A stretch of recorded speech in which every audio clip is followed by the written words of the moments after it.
કે દીદી તમને ખબર છે લગ્નની સીઝન છે તે મને બહુ ગમે. કેમ? મારે છે ને રોજ રોજ રાંધવું ન પડે ને એટલે. ગુડા ખબર જ છે રસોઈ નથી કરવી ગમતી.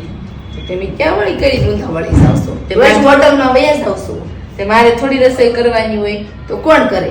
એ તો ભાભી હોય ઈ જ કરે. નણંદને તો જલસા બેનપણી હારે રખડવા વયા આવશો દરરોજ દરરોજ પાછા વાળીને. તમે તમારા બેનપણી યાર તમારા પપ્પાના ઘરે હતા તો ઈ ન જતા? બધે જતા જ હોય. માર કરતા ડબલ તમે રખડ્યા હશો. અત્યારે તો નકરા મારા ભાઈને લઈને રખડવા વયા જાવ છો. મેં તમને કોઈ દે કીધું કે મારા ભાઈને લઈને કેમ નકરા જાવ છો? હાલો વિવેક આપણે જઈએ. હાલો આ ઉપડ્યા મહારાણીની જેમ. આમ કોઈ દે કીધું?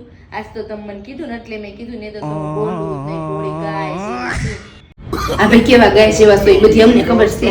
એ તો હું હારે હોત મને ખબર હોય ને. હા થોડી ખબર હોય. ગાય જેમ રહેતા હોય. હવે કાલ જવાનું છે ને હારા ઘરથી ખબર પડશે કેવા ગાય જેવા છો, કેવા નથી રખડવા જતા. ઓ હા ના જાવ છો મોલમાં હમણાં જ જઈને આવ્યા. મંગલ ભાવાનયા